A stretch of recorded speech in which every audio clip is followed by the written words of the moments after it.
The federal government just made a major cut to its immigration plan for both permanent and temporary residents, with the goal of not just slowing population growth in Canada, but actually reducing it to basically zero. It's reducing permanent immigration levels by at least 20%. Cutting temporary immigrant numbers by nearly 500,000 a year. This is a huge about face for the Liberal government. They basically hit pause on the system for 3 years. It's just unbelievable, dramatic revision downwards. The government had been signaling for a while that it was going to make some changes to its immigration plan, but no one we spoke to expected the cuts to be this big. So why such a dramatic U-turn? Let's go through it. When the Prime Minister announced these cuts to Canada's immigration plan, he said there was one main priority. To give all levels of government time to catch up.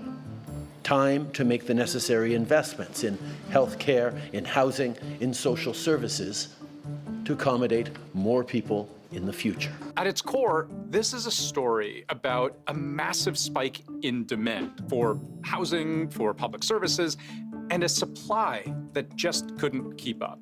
And here's what I mean. On average, over the past few decades, Canada's population has grown by somewhere between 200 and 600,000 people per year. That dropped off during the pandemic when borders were closed. But look what happened since then. Canada's population has grown by more than 1 million people over the past 2 years. That type of population growth in kind of a rich country is unheard of. That's just off the charts. Canada usually grows by around 300,000 people a year, so to be growing by over 1 million is substantial. We haven't had that sort of population growth in really more than a century. And if you look back at the federal government's immigration forecast a few years ago, they said the plan was to welcome around 1.2 million new immigrants over a 3-year period. That was already a record-breaking number that made headlines all over the world. But here's the thing. That forecast didn't include any mention of temporary residents that would end up coming to Canada over those 3 years. And by temporary, we mean international students and temporary foreign workers. So after the pandemic, there was a narrative of a labor shortage crisis. There was a belief that, we're in an economy now where we can't have too many immigrants entering the country. There can't be too many. I mean, our job vacancies are so high, they've reached 1 million. We just need more workers. This was an urgent problem that needed fixing. And there was no target, no limit set on how many of these temporary visas the government could hand out. So the door was thrown wide open. And Canada's population actually grew by about 3 million people in 3 years, almost triple the official forecast. And according to Statistics Canada, if you're comparing natural population growth to immigration, 98% of that growth was from immigration. It took a lot of people by surprise, including the provinces and cities that became home to all of these new people.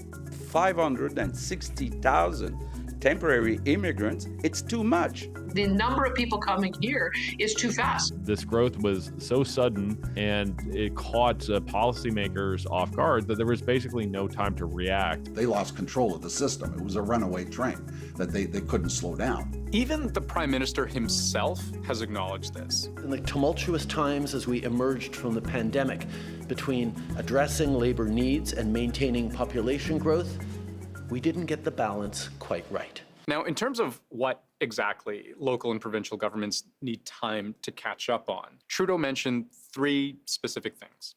Healthcare, in housing, in social services. Let's start with housing. When a country's population is growing, you need more homes for people to live in, right? Here's what that looked like over the past few decades. You can see it's about a 2-to-1 ratio, new people to new homes, which is, according to urban planners, around where you want to be. But the gap started to grow a little bit between 2016 and the pandemic. And then by 2021, it had basically doubled. Canada is now building, on average, 1 new home for every 4 new working-age people. And this mismatch between supply and demand doesn't just mean it's become harder to find a place to live, which it has. It's also driven up prices. You get a big sudden increase in the demand for housing. When you combine that with a very, what we call, inelastic, unresponsive supply of housing, then you get big increases in prices. In early 2020, right before the pandemic, the average cost of a house in Canada was around $540,000. By 2022, that shot up to a whopping $840,000. It's since leveled off a little, but a home is still almost 200 grand more expensive than it was pre-pandemic. And it's not much better if you're renting. Last year, according to the CMHC, Canada had the lowest vacancy rate ever on record. And what happens when your landlord knows there's a line of people waiting to fill their unit? They bump up the rent. Play that out across the entire country, and you get this, a record-breaking jump in the average cost of rent. Now, to be clear, house prices in Canada have been high for a while now. And yes, unaffordability is made worse by high interest rates, building costs, red tape. It's all part of the picture too. But even the Bank of Canada has been clear that strong population growth has added pressure to house prices and rents. And there was concern among economists that pressure was only going to keep building. A recent CIBC report estimated even if the population continued to grow slightly less than it has over the past couple of years, we'd still have a shortage of about 5 million houses by 2030. And building 5 million units in the next 6 years, you'd be hard-pressed to find anyone, who thinks that's realistic. The reality is that when you add 1.3 million people to the population within the space of the year, we can't possibly match that on the supply side. Okay, so in a free market, prices are intimately linked to the balance between supply and demand. That makes sense. But what happens when there's a supply and demand problem for public services, like healthcare? What you get are shortages and queues and lineups. People waiting longer and longer to get a service. Now, the problems with Canada's healthcare system are wide-ranging and complex.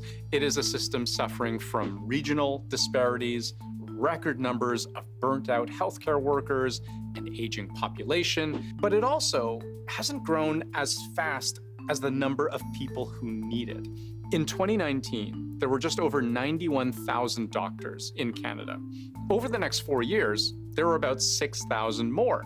But for a population that's grown by millions in that time. So what does that mean for all those people who need a doctor? Essentially, fewer and fewer have access to one.